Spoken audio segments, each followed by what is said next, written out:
Welcome back to the Bill and Doug Show. Doug Lesmerises and Bill Landis talking a final look at the playoff, Bill. Because every Tuesday all year, not just when the committee was announcing its rankings, every Tuesday we did ours. We did our projections for the end of the year, what we thought the playoffs would be. So we should revisit that, yes? Only if we were good at it. Then we got to stop the show. No, we deserve. Yeah, let's revisit. Yes. And also, I have come to a conclusion. We had the great Shahan Jeharaja on the Monday around the shoe that we would direct everybody toward. It was a 3-man box, not a 4-man box, because everybody else bailed. But Shahan has the strength of 2 podcasters, so he was wonderful. And I asked a question there, like the playoff, right? The playoff and everything about it and the way it's everything about it. What percent is it wonderful? What percent is it ridiculous? And I think personally, I said like 75% wonderful and like 10% ridiculous. It's 100% wonderful. And I am sick of college football media because we actually have threaded the needle in this sport right now. The way the regular season and the playoff interact with each other, it is exactly what you want. It is perfect. And I would challenge any 4-team truther to a debate on here, and I can explain why the 12 team is so good. And I would challenge anybody who says 16 or 24, come on here, we'll expose you. And I would challenge anybody whose main discussion around the playoff is complaining, because I have reason after reason here, Bill, about why this sport, the games, they matter. The like how good you have to be to get in, I think is almost at exactly the right spot. You don't have to be perfect, but you have to be darn good to get in. And that we're keeping out just the right amount of good teams while increasing the opportunity for just the right amount of good teams. And I think, as often is the case in this sport, the college football media is ruining college football. The college football media thinks it's everybody else. They think it's the presidents. They think it's the conference commissioners. They think it's Congress. They think it's realignment. When actually there is so much more good than bad about this sport and the way the games are conducted right now. And too many people, all they do is complain. So I want this show to serve as a guiding light to shut those people up. I want them to see the light as we cram that light right down their throats on this episode. Was there anything that got you particularly fired up that you wanted to start the show that way that you saw recently? Unless you don't want to call somebody out directly. No, well, I mean, I just feel like there's a general gripitude, right? Like especially right now. And then also, I think we have talked about this. I don't know if it's because it's what we do, but I feel like college football is the sport for which general sports national talking heads say the dumbest things. And they have no idea what they're talking about. So one part of it was I was looking up some records and stuff on ESPN.com, and Stephen A. Smith appeared in the corner of my screen complaining about something about JMU. And I was like, okay, I'm good. Because he just has no idea what he's talking about, because he spends 5 seconds on it. And then he goes back to talk about the NBA and the NFL, which is fine. But then people pretend that like those opinions have any weight at all. And they're silly. They're negligible. And then there's a lot of stuff. There has been, Jerry DiNardo, who I think is a very good Big Ten analyst, has just been retweeting every possible tweet into my timeline about everybody who's like, it's not fair to Notre Dame. It's not fair to Notre Dame. Get rid of the G5 teams. It should be the 12 best teams, just repeatedly. And again, it's just such a gripe about how dare we keep out the 11th best team. And it's just like, you're looking, I swear to God, it's not an opinion. You're looking at the sport wrong. Yeah. You are legitimately looking at it wrong. Again, like basically the rankings show was Notre Dame led on, but like actually the way what the decisions are, who's in, who's out, how many, where the cut line is on how good you have to be. It's perfect. And if you can't see that through your gripes, you're ruining the sport that you love for no reason other than you are bogged down by your own hatred of the situation, which is not valid hatred. You're wrong. It's not an opinion. People who think that are actually factually, objectively wrong. And we're going to tell them why. Okay. I did see someone, I can't remember who, so I apologize, say, like, we used to argue about like 0 loss and 1 loss teams being in, and now we're arguing about 2 and 3 loss teams, and isn't that better? And I was like, well, yeah, I guess it is better. Yeah. And like, I don't, whatever, the people who suddenly hate the G6, as if like the first round games last year when were close, right? Yeah. Like, oh, they're 3 touchdown spreads. Like, cool, all the games were 3 touchdown results last year when it was P4 versus P4. So who cares? No, I like it. I think it's in a good spot. I'm sort of with you. I just like, I don't know. I tune out a lot of that, I think, because it is frustrating. But I do, aside, I guess, from for Utah on Tuesday, breaking down the private equity wall or private equity door. The sport seems like it's in an okay spot. Yeah, but the reason they could sell their team is because they're 10-2. They're so good. They wanted to. Right. They're right at the spot to sell their team. They didn't quite make it. They were good enough to almost make it. They were good enough to be in discussion. That's a very valuable property. So then let's sell it to a hedge fund. I don't even know what it means. Neither do I. I'm not going to let that distract me from the college football playoff being here. All right, I got a couple things, and then we're gonna fix it at the end. But you did not want to do a logistics show because, as we always say, the reason that people love college football is because of lawsuits and logistics. So we like to talk about that the most, and then we do like 1% ball talk. Let's talk ball. Point number 1. Only 4 of the 12 playoff spots are the same as last year. So 2/3 of the field is new. Okay? More opportunity. Is that not good? Is that not something that I think people... It was certainly a talking point of expanding to 12, but I think it was a valid talking point, and I think it's great. Yeah. What would be wrong with it? I don't even know what would make you upset about it, to be honest, unless you're a Notre Dame fan, which I get. But no, I think I was very uncertain, sort of like how much turnover there might be year to year. And of course, there are some like true blue blood programs, Ohio State and Georgia, who have been in it for years. Indiana. Oh, I said true blue blood. They're building their way there. Can you transfer basketball blue-bloodedness to football blue-bloodedness? Is there a procedure? Kurt Zanetti says you can. Okay. I don't do it. This is a national show, so I can smoke a cig. I don't smoke a cig on the Ohio State show because Ohio State fans don't want to see me smoke a cig. We would just like to note that Indiana is number 1. Indiana is number 1. Number 1 and unbeaten. Unanimous. I didn't even bother to look at the AP poll, and then I realized earlier today, like, Indiana, unanimous number 1 in the AP poll. Every single vote went the Hoosiers' way. But I did think it was pretty possible that we would start this 12-team thing, and it would just be the same 12 teams every year, or like the same 8 to 9 teams with a couple different ones mixed in. So to only have, you said it was 4, to only have 4 holdovers, I think is pretty good. Yeah. Did you look at the rundown that I sent you, or did you not? Because you did it. So can you not guess because you know? See, should I not send you rundowns? I want you to be prepared, but I also like to play the Bill guessing game. I can guess because I have a bad short-term memory, so I don't even know that well. Okay, so do you know in the 10 years of the 4-team playoff between 2014 and 23, do you know how many programs made the playoff? It's only 4 teams a year. It's only 40 spots. 40 how many different programs took up those 40 spots? 21. 15. 15. Okay. Yeah. It's not a lot. Not a lot. Bama 8, Clemson 6, Ohio State 5, Oklahoma 4, Georgia and Michigan 3 each, Washington and Notre Dame 2 each, and then 1 each for Oregon, Florida State, Michigan State, LSU, Cincinnati, TCU, and Texas. So in 10 years of that format, 15 programs got to say, we're a playoff team. 15 fan bases got to celebrate the possibility that at the end of the year, their team could win a national championship. They made it. They made the field. Wow, that's exciting. It's not some bowl game that you're worried guys are going to opt out of. This is something. This is stakes. Awesome. 15.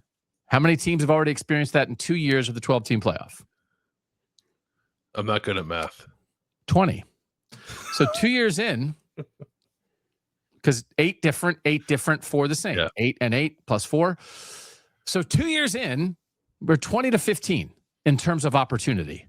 I think that's good. And it's not that I don't think anyone's complaining about that, but I think nobody's talking about that because they're too busy complaining that we've provided opportunity here. And as you said, it's not the same teams.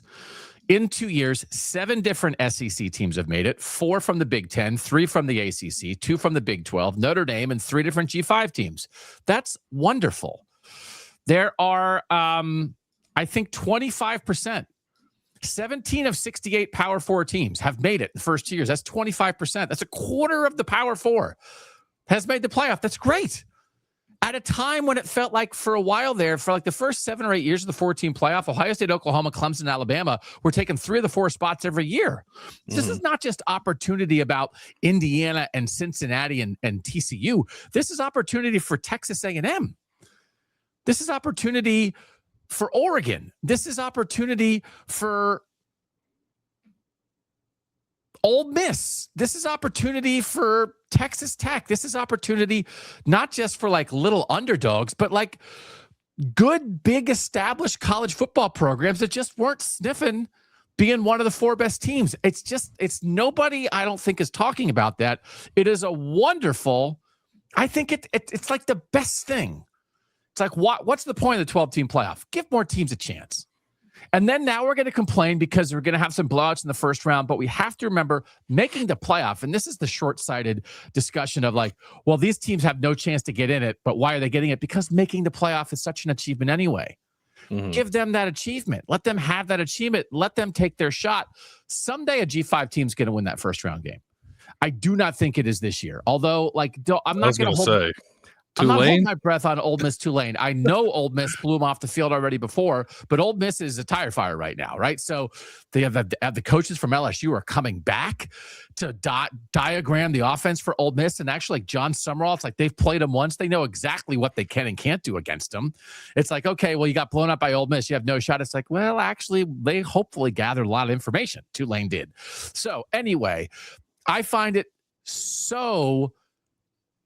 I don't even know what the right word is, but it's the same thing that people complain about with the NCAA basketball tournament when they want to keep adding more at-large spots for the big conferences and like reducing what it means to the conference champs or the smaller conferences. And everybody complains about that, right? But somehow we're all on the side of Notre Dame here, that Notre Dame is the aggrieved party and JMU is the perpetrator here. I find it so odd for real. Skip Bayless, who is just the blowhardiest of all blowhards, was like chiming in, and then Jerry DiNardo's retweeting it. Skip Bayless jumping in, complaining that Notre Dame and Vanderbilt, his alma mater, didn't get in when Tulane and James Madison did, and Tulane and James Madison can't win the national championship, and Notre Dame and Vanderbilt could. That's not the discussion. First of all, Skip Bayless has half a brain. I'm not even sure if it's down to a third of a brain right now. So if you're a college football person, don't retweet Skip Bayless. It's right. It's like retweeting a screaming goat. If a screaming goat accidentally baz the word Vanderbilt, that doesn't make it a valid opinion. So it's nothing. Stop retweeting it. But like that can't be your serious discussion about this. How dare we leave out Vanderbilt and Notre Dame? If you are a true fan of college football, your opinion on that is objectively wrong because we're getting in the 7, 8 best teams for sure. Then we're having a fight for 9 and 10, and I'm sorry 11 got left out. That's what everybody wants. Nobody started this conversation saying, God, if we don't get in the 12th best team, I'm done with this sport. Nobody's ever thought that, but now we're supposed to think it in the last 10 days because all of a sudden you didn't like the way the committee talked. You're objectively wrong if that's your complaint as a college football person. I think you're right. I mean, I do think there's some wonkiness to the process, though, right? Is there not? Like, because the ACC was so bad, like we're left in a position with James Madison getting in when otherwise they wouldn't. I'm not saying they didn't earn it. But like everything about James Madison's resume is like the team shouldn't be in the playoff, except for the fact that the ACC dropped the ball.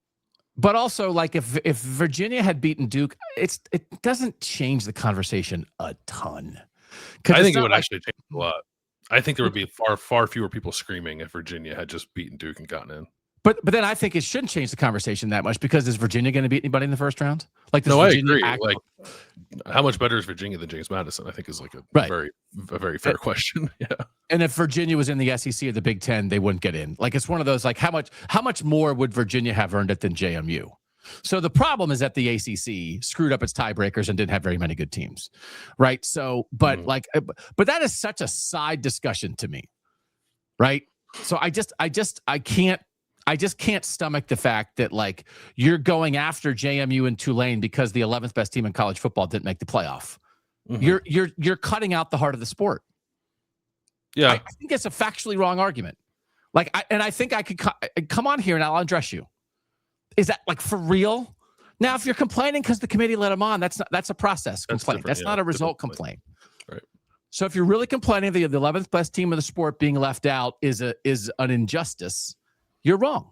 So anyway, because we want to provide opportunity, we did provide opportunity. So that's good.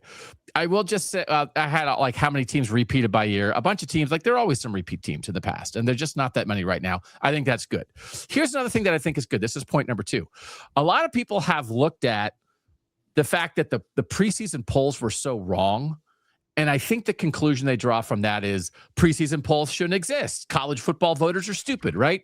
When actually, I think the conclusion you should draw from the preseason polls being so wrong, and Texas and Penn State and Clemson not being the teams that we expected, isn't that a wonderful surprise? And that this sport can still surprise you. And this sport is not about the same teams year after year. And again, whether, like, people generally had a perception that Texas, Penn State, and Clemson, as previously successful programs who appeared to have talented players, good coaches, and were invested in winning, all of those things were lined up for Clemson, Penn State, and Texas to be good. Whether or not there was a preseason poll, people would have thought, general college football fans would have thought, I think Texas, Penn State, and Clemson are going to be pretty good. Right? So let's not get bogged down in what the actual ratings were. That's a unanimous perception that was wrong. And then the fact that all those teams were ranked high in the preseason did not help them at the end of the year. Texas didn't get in. Texas being number 1 and 9-3 wasn't good enough. So we get bogged down in, like, stupid polls. I hate preseason polls. It's like, what a wonderful surprise this sport is. In the preseason, you and I agreed on 8 of the 12 playoff teams. There was consensus about who the best teams in the sport were. We were right about 3 of those 8. 5 of the teams that we agreed on didn't make it. That's not the point of that. Isn't Doug and Bill are stupid? Maybe it is, but it's the side point. Maybe true. Yeah. The point is, what a surprising sport that there can be teams that seem to have every advantage in resources, in coaching salaries, in recruiting, in experience, in schedule, and that they are perceived as a consensus playoff team, and fewer than half of them made it. Wow. Yeah. How about this sport? So can we please evaluate that the right way? That's not a negative. That's a positive. It's just, yeah, no, I agree with that too. It's very sort of funny to me that people, especially college football media, I think we're talking about, like, say, like, the thing they love most about college football is that it's, like, chaotic and weird and imperfect and unpredictable. And then when 2 of the 3 national title favorites are playing each other in a pinstripe bowl, like, they don't embrace that idea. It's more indicative of there's something wrong with the sport, or we need to abolish tent poles in the sport because they were wrong in the preseason. Yeah. It's like, no, like, it was wrong, and that's okay. And, like, let's have some fun with it. Like, I don't know why there is an element of this, like, college football. I think, like, while serious big business does, like, tend to take itself a little too seriously. People love to complain about preseason rankings. Did the preseason rankings have any negative effect on the sport? Did anything that happened in the final rankings, was it influenced by the preseason rankings? No. Like, maybe the idea that Ohio State was ahead of Indiana the whole year, maybe. right? When they were the 2 undefeated teams and Indiana had the win at Oregon, could you have argued that Indiana should be ranked ahead of Ohio State? You certainly could have argued that. Guess what happened in the end? They played each other in Indiana won, and Indiana's number 1 and the 1 seed in the playoff. So it worked itself out. So it's fine. Yeah. So like, what are you? So that's a common. We're going to have it again next year when like the preseason poll haters come out. No effect. And actually, it's quite an interesting way to evaluate the sport and appreciate the surprise, because we have something by which to judge the surprise. So again, we take a thing that is actually interesting and good and turn it into one giant gripe because it's college football and we have to complain about the thing we love. I want to celebrate the thing we love and complain about the idiots that talk about it. Is that better? That's better. Go college football, yeah. Cram it, analysts. Okay. Section number 3. Would you agree that the number one thing that people were worried about in expanding the playoff from 4 to 12 was devaluing the regular season? Yeah. Do you think the regular season has been devalued? I mean, some, yeah. I think it's more like circumstantial than it is holistic, but there are some elements of the regular season that I do think have been devalued a little bit. I made a list of 39 regular season games that had absolute playoff implications. Well, and I like played it close to the vest. I didn't even go hard. And there was at least one every single week of the regular season. And the most consequential regular season game of the year as it related to the playoff happened in week 1. And there are people who sit and think and watch the sport and wonder if it matters. And the most important game of the season was Miami and Notre Dame. Mm-hmm. Yeah, I do think like when I say like some instances of it have been like devalued a little bit, like I think of like the Ohio State Michigan game, right? Doesn't have the same stakes as it used to, or is not guaranteed to always have the same stakes that it had, right? Of course, it had stakes for Michigan this year. If Michigan would have won, it would have made the playoff. But for Ohio State, it didn't really. Whatever happened in that game really did nothing to alter its trajectory, other than maybe knocking it out of a bye, but still having a home game. So like that's the kind of thing that you lose a little bit. But there's probably more in the other column, like all the stuff you're talking about. Those 30, what you said, 39. Those 39 games that didn't have any meaning, like relative to the postseason whatsoever prior to this, probably do balance that out in a little bit in a way that probably overall does not lessen the regular season all that much. I would argue it's 100 on this side and 1 on this side. That actually I would take. You are making Utah BYU matter in a way that in a 14 playoff it never mattered. And I think again, if through an Ohio State lens, the only teams through which it's like Ohio State and Georgia. You know, it's like the 3 best teams each year. It doesn't matter as much because you're so good, you would have gotten in with another loss or 2. But that applies. That literally applies to like 3 teams this year. Meanwhile, there are probably 20 teams who, with 1 more win or 1 more loss, you change 1 result, you change their playoff fate. And so I think it is not even close. Yeah. Because every other time it was like in a 14 playoff, if you lose once, you're on the fence. And if you lose twice, you're out. And then everything else doesn't matter the rest of the year. And there are other teams that it's like, well, like even if you went undefeated, you might not get in. So you could argue none of your regular season games mattered. And I just think like time after time, as we look back, I hope we carry this with us. And the realization that we are watching in real time playoff games in week 8. We are watching playoff games in week 5. We are watching playoff games in week 12. We are watching win and in, lose and out games for the playoff because it is a bloodbath for spots 6 through 11. And when you look at this, I'm not going to read the 39. That's not good podcasting, right? Is it? No? All 39? Go ahead. You can do it quick.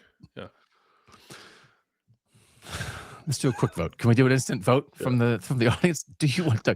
Let's see how fast I can do. If I get to like a 17 and it's going slow, we'll bag it. All right. Week 1, Ohio State, Texas. You thought both were in no matter what. It turns out if Texas had beaten Ohio State, they'd be in. They lost to Ohio State, they're out. Week 1, Alabama, Florida State. It almost kept Bama out. It didn't, but it mattered. Because if Bama had beaten Florida State, there's no discussion about Bama. They're clearly in.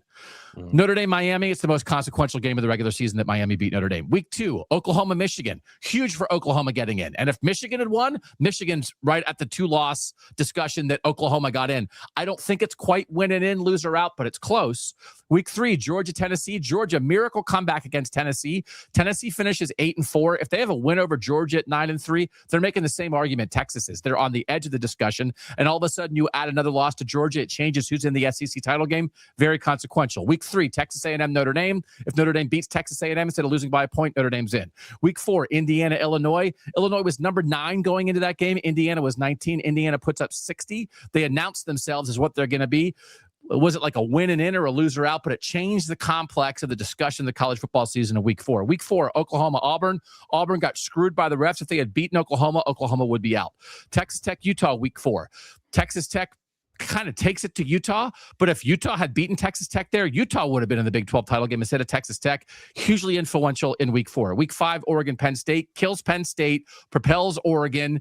Is it like a win and in? No, but it really mattered to the story of the season. Week 5, Ole Miss, LSU. Ole Miss wins, gets propelled. Trinidad Chambliss has to complete a 4th and 3 pass in the final 2 minutes to put that game away. If Ole Miss loses that game, completely changes the conversation about Ole Miss. They'd be a 2-loss team that'll be on the edge of being out. Instead, they're in. LSU ends up firing its coach. Week 5, Alabama, Georgia. Alabama beats Georgia. If Alabama doesn't beat Georgia there, Alabama doesn't make it. Week 5, Illinois, USC. Illinois wins on a last-second field goal. If USC wins that game, they're in the playoff discussion the whole year. Instead, they're not. Week 6, Florida, Texas. Texas lost to Florida. That's what kept them out. Week 6, Vandy, Bama. Bama won, Vandy lost. Flip those results. Vandy's in, Bama's out. Week 7, Indiana, Oregon. Both would still be in, but it determined who's going to play for the Big Ten championship and who has a chance to be the 1 seed. Indiana, Oregon really mattered. Week 8, Louisville, Miami. Miami lost, put Miami on the edge. If they had beaten Louisville, there's no Notre Dame, Miami discussion the whole year. Instead, it matters to the discussion the whole year. Week 8, Georgia beats Ole Miss. Again, for an SEC title game spot, you flip that. Ole Miss is in the SEC title game. It changes everything. Week 8, Vandy, LSU. Vanderbilt stayed in the playoff race. LSU lost, killed them, fired their coach. Week 8, Notre Dame, USC. USC out. Notre Dame stays in the playoff discussion by beating USC. Week 8, BYU, Utah. Utah should have won.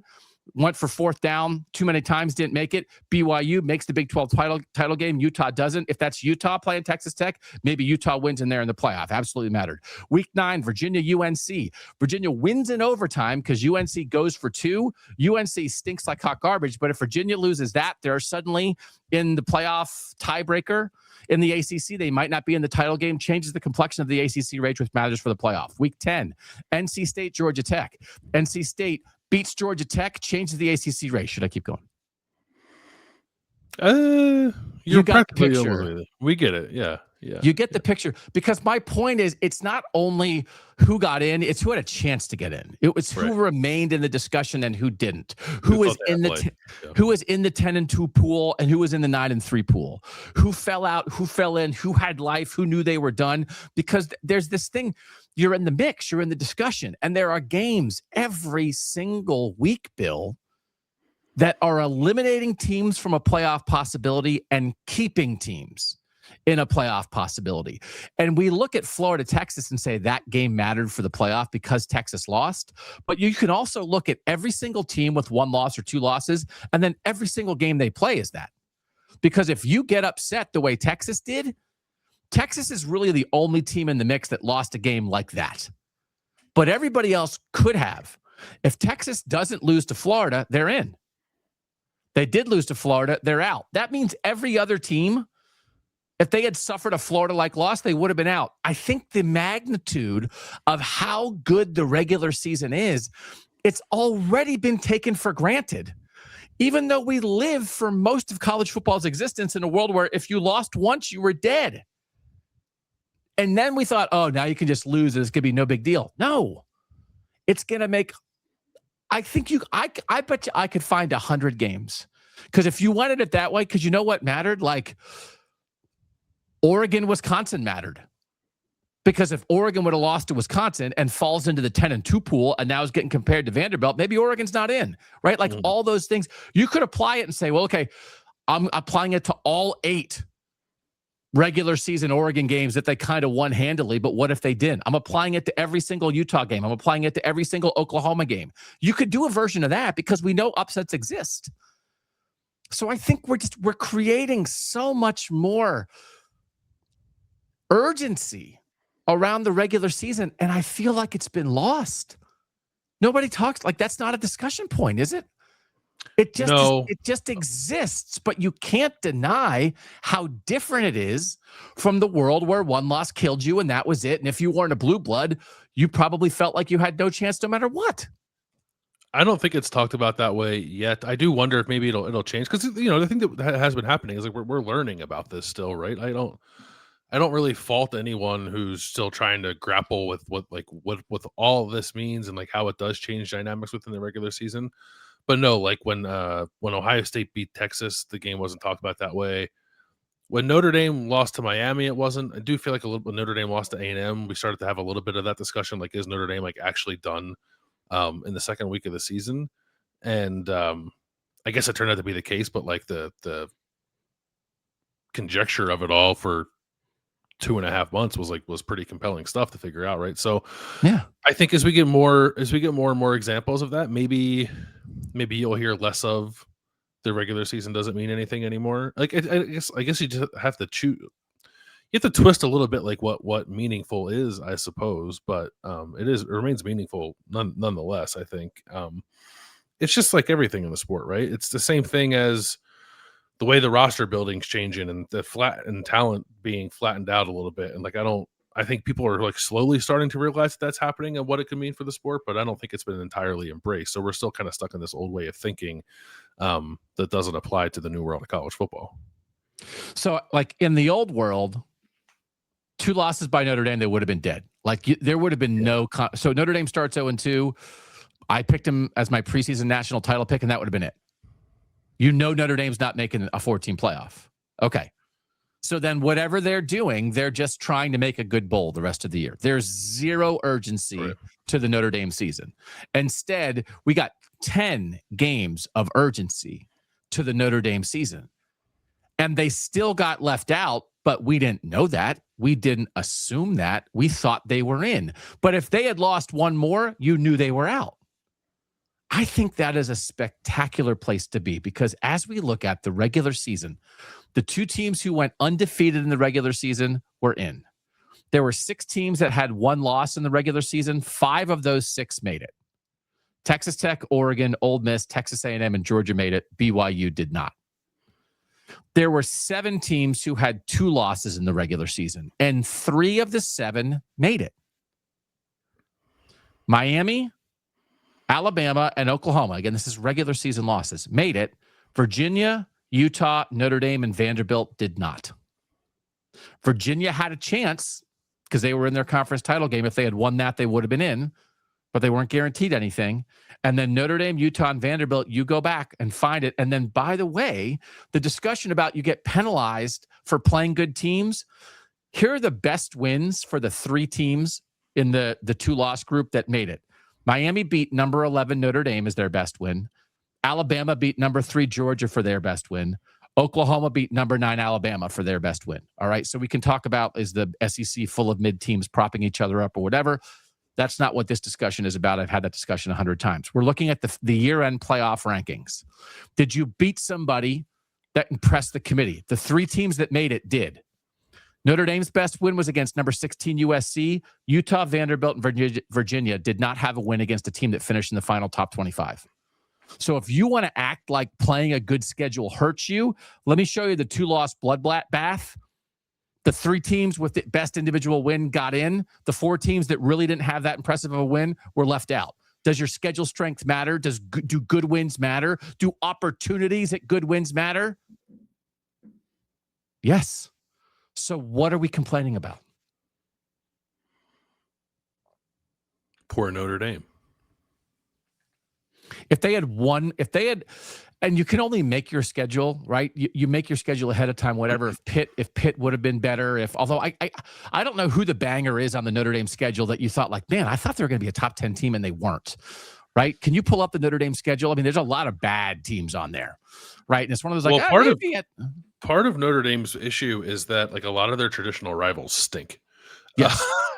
And they still, like, on one hand, it's like, I respect it. Keep your rivalries alive. On the other hand, like, it's killing you. So Right. I don't know what they're going to do about that. Notre Dame, so Miami and A&M were good.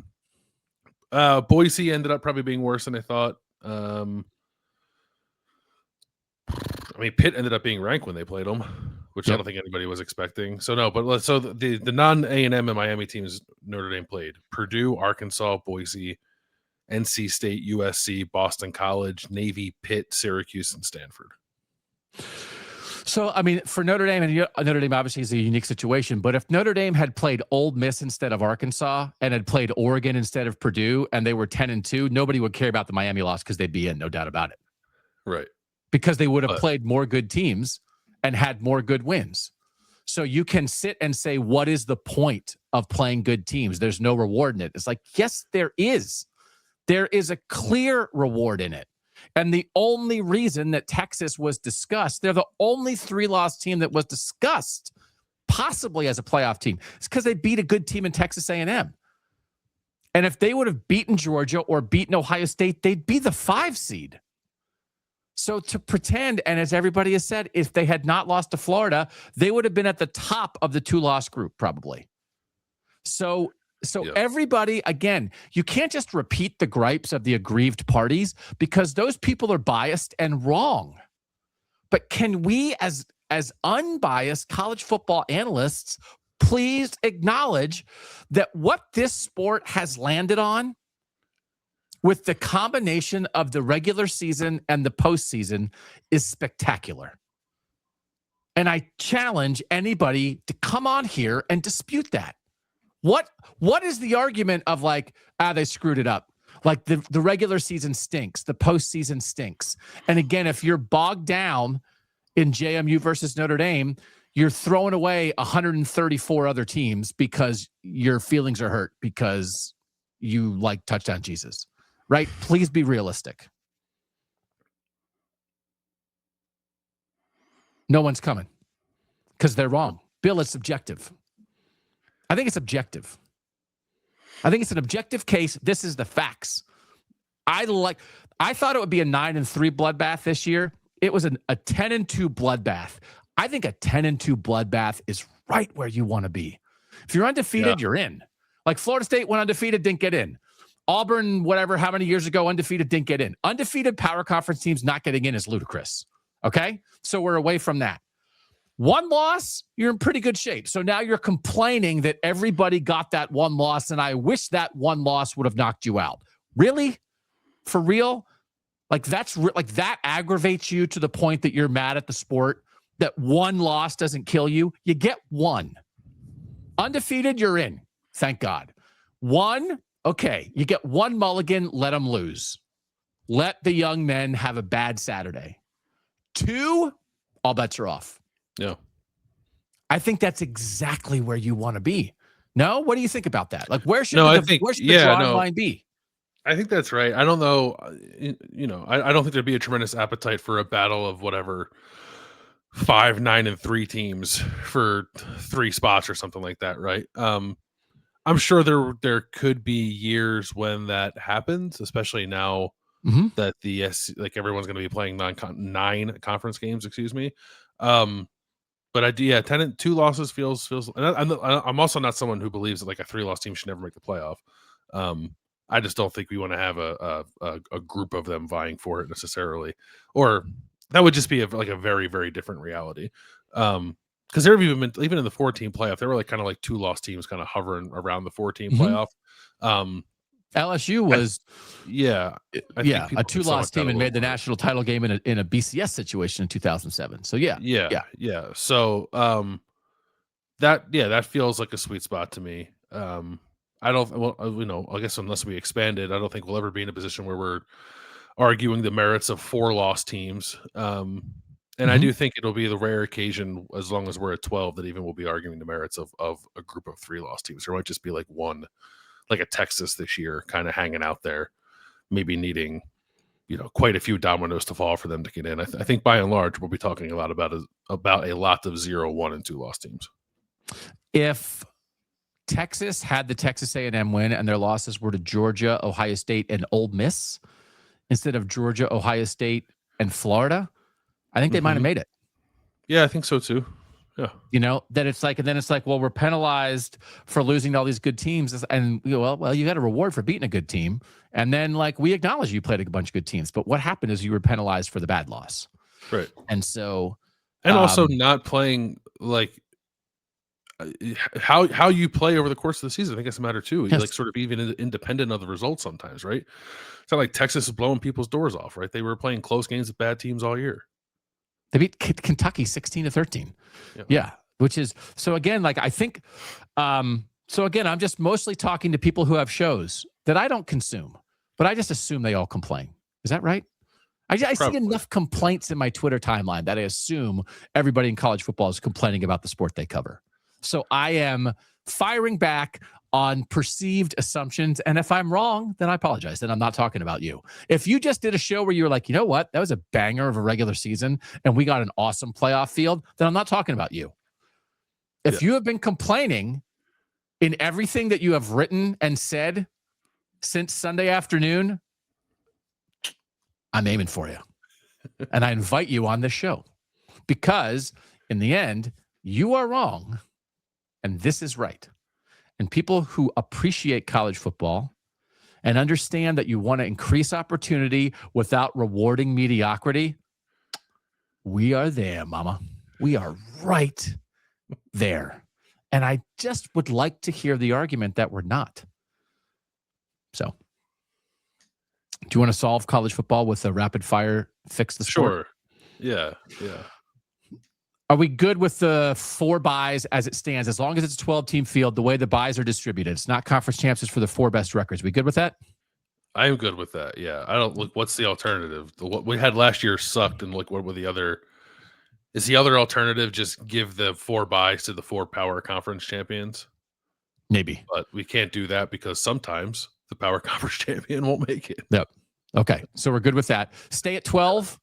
Feels like that's where we are for now. I could stomach 16, but I like 12.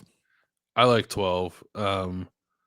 16 no buys, right? No buys. Yeah. And 24 certainly no buy. Yeah, I like 12. I like there being a little bit of a baked in reward for the teams at the top of the rankings to still kind of play for while the midfield kind of dukes it out for those home games. So I like that structure. I know there are people who like 8, right? And so I wouldn't have a huge argument with somebody like the top 8: Indiana, Ohio State, Georgia, Texas Tech, Oregon, Ole Miss, Texas A&M, Oklahoma. So you just sort of you eliminate the Alabama, Miami, Notre Dame argument by saying there's not room for any of you. But also in that 8, I still think you would want to represent the G5. So now you're down to 7, right? So if you are hell-bent on 8, I would not try to dissuade you from that. I don't think 12 is vastly different from 8. Yeah. And I figure it feels like we're drawing the line at about the same spot. So in that world, we're letting one of the 2 loss teams in instead of 2, instead of 3. So Oklahoma's in. You're still letting a 2-loss team in. Oklahoma's in. So you have a bloodbath for 1 2-loss spot instead of Miami, Alabama, and Oklahoma all getting in. So anyway. Yeah. I think with 8 too, with the way the sport's headed, you're gonna find yourself with a lot of 2-loss teams to sort through if you cut it down to 8. So I think 8 and 12 is one of those we'd be on the floor of the college football convention, and the 8 truthers and the 12 truthers would eventually compromise and have a compromise candidate. I'm watching that Lightning show now, which is why I'm thinking about political. Oh yeah, so good. Oh my God, it's so good. I'm going to talk about it later on another show. My God, does James Garfield make me proud to live in Ohio. What a stud that guy is. And don't you think the way that Michael Shannon is portraying James Garfield, he's kind of playing James Garfield like he's a little bit more serious David Letterman.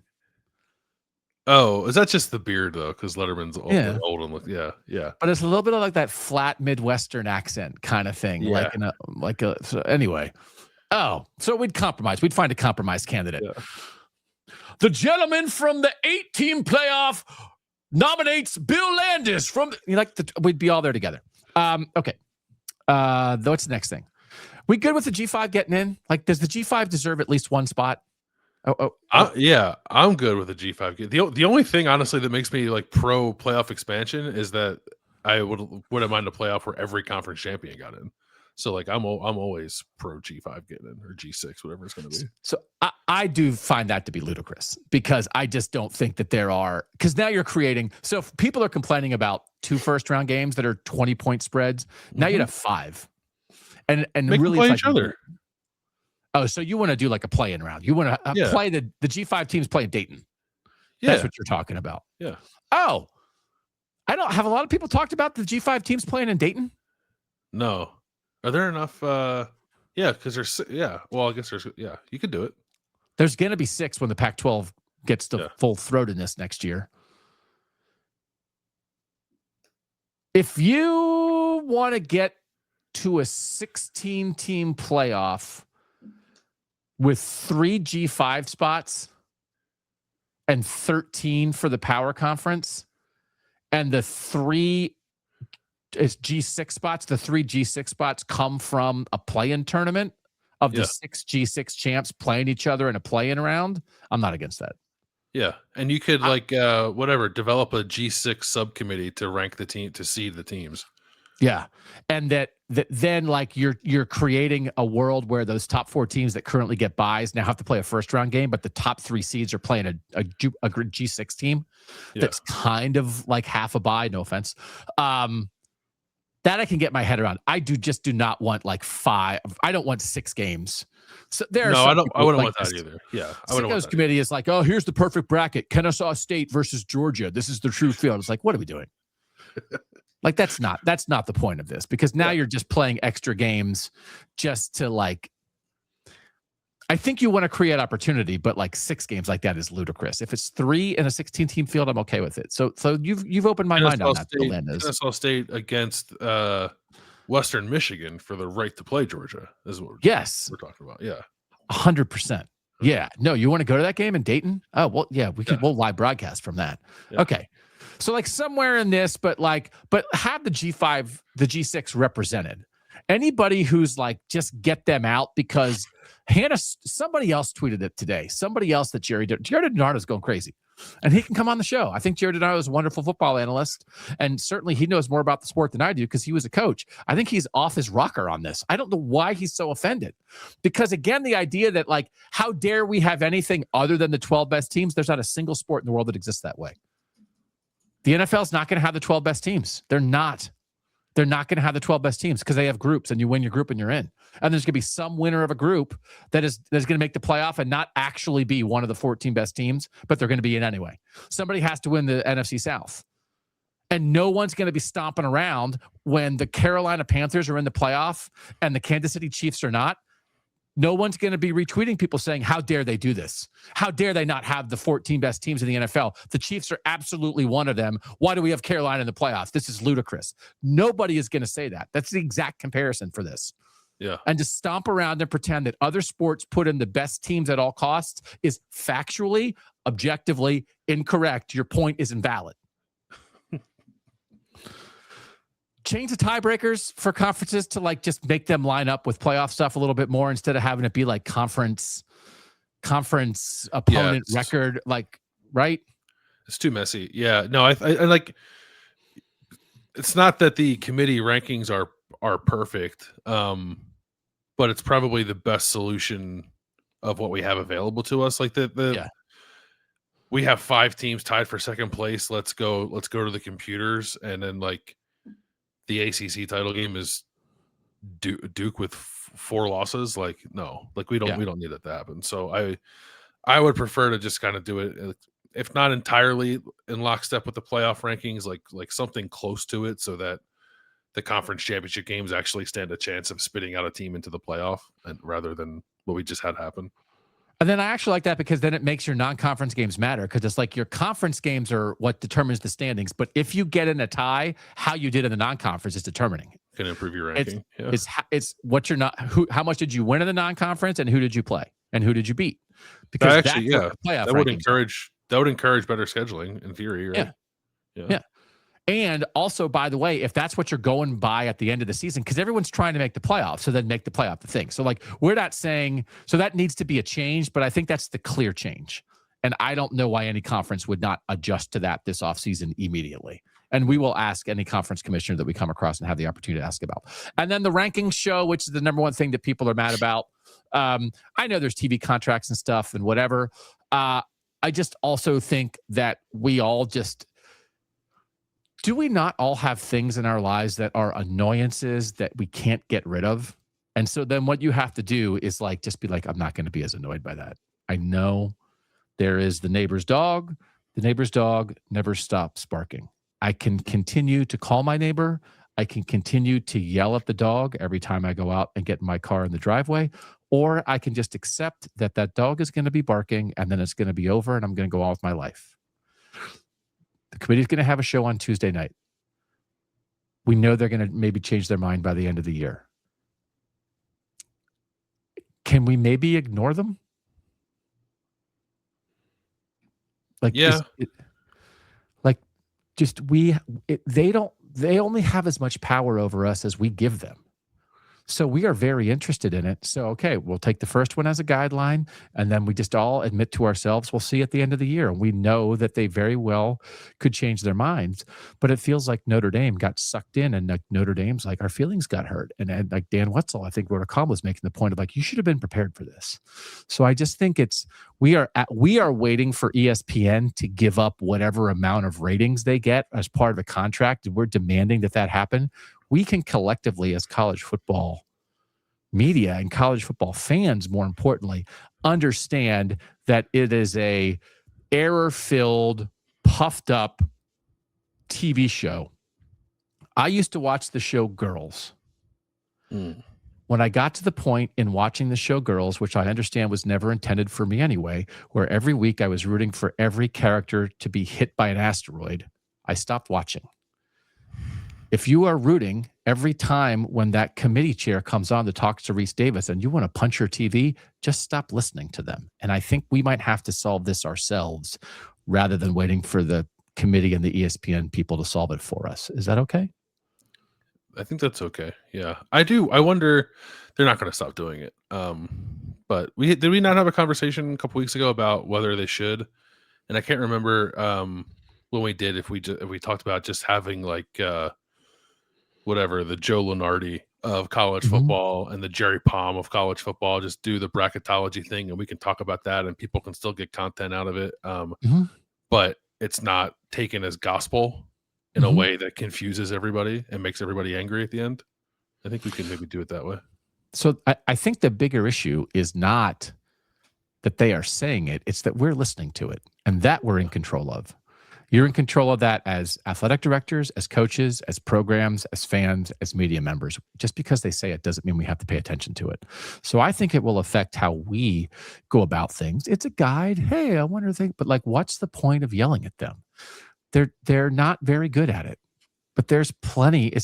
We're yelling at a TV show. There are thousands of terrible TV shows that stay on the air. Stop watching. Do you think if we just ignored them and then stopped getting on the conference call, they would stop doing it? Maybe. If like in the second week of the rankings next year, they fire up the conference call and there's nobody on it. Would you like to lead the movement for college football media to ignore? That would be actually. The FWAA has to do that. As a former president of the FWAA, I would certainly back the idea to ignore the committee until they get right. All right, let me throw my weight around. Okay. If I had weight. Let me smoke my fake cigarette and solve this problem, Bill Landis. Oh, my. But here's the other thing. It's like one of those things. As soon as like the real media don't get on, it's the the I told media is going to show up and be like, those fake Poly Market insiders are going to be on there. Ooh, Hunter Yurachek told me exclusively on a conference call of which I was the only participant that Notre Dame and Miami have not yet been compared. Oh, please read my blog. Woo-hoo, I've been told. All right. You know what's good? Ball. It was a great regular season. A lot of games were interesting and mattered. We got a bunch of good teams in the playoff. And we didn't leave any great teams out. We didn't. I think Notre Dame could have won the national championship. They lost 2 games. I don't know what else to tell them. Sorry. So stuff happens, but we didn't boot them immediately. We talked about Notre Dame all year. They played hard. Congratulations to them. And it's again, like, I just don't, if you cover Notre Dame, I completely get it. If you're a general national college person, like, I don't want to spend an hour on Notre Dame declined a bowl invite. Fine. Yeah. Great. How does it affect you at all? Yeah. Apologies to Pop-Tarts. Yeah. Yeah. By the way, there's a couple bangers. Pop-Tarts is BYU Georgia Tech. I think that's right. The one I'm most excited for is the Citrus Bowl. I think it is Texas, Michigan. Yeah. Utah, Nebraska.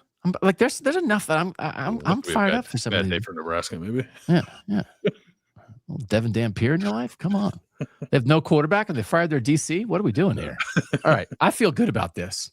I feel good about an exciting college football season that we've had since August 30th and that we will continue to have until January 19th.